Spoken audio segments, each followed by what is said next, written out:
85 borse di studio consegnate agli studenti delle scuole medie e superiori del territorio. L'iniziativa all'Auditorium Battistella Moccia di Pieve di Soligo ha premiato l'impegno, la costanza e le brillanti capacità dimostrate dai giovani, che grazie agli straordinari risultati scolastici raggiunti rappresentano un esempio positivo per l'intera comunità.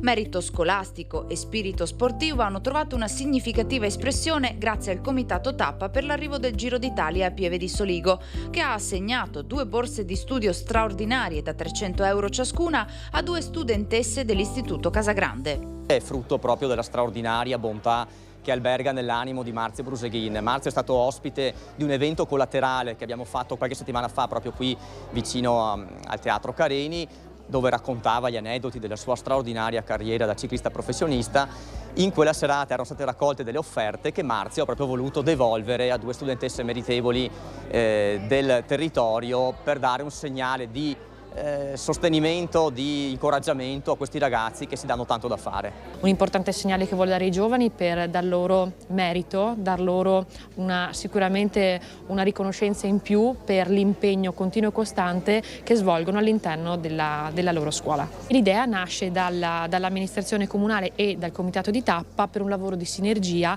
per premiare appunto le studentesse e studenti meritevoli. Ela Favero, quarta A Liceo delle Scienze Umane, e Miriam Micheletto, classe quinta A del Liceo Scientifico.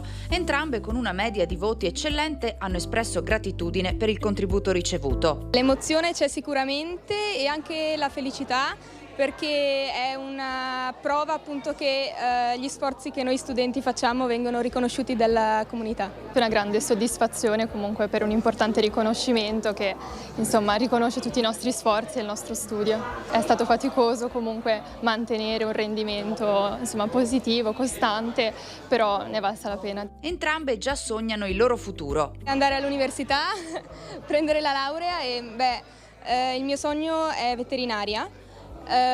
Oppure scienze motorie. Diciamo che non ho le idee molto chiare. Ormai io frequentando la quinta ormai sono prossima agli esami, quindi spero poi di proseguire in maniera positiva anche la carriera universitaria.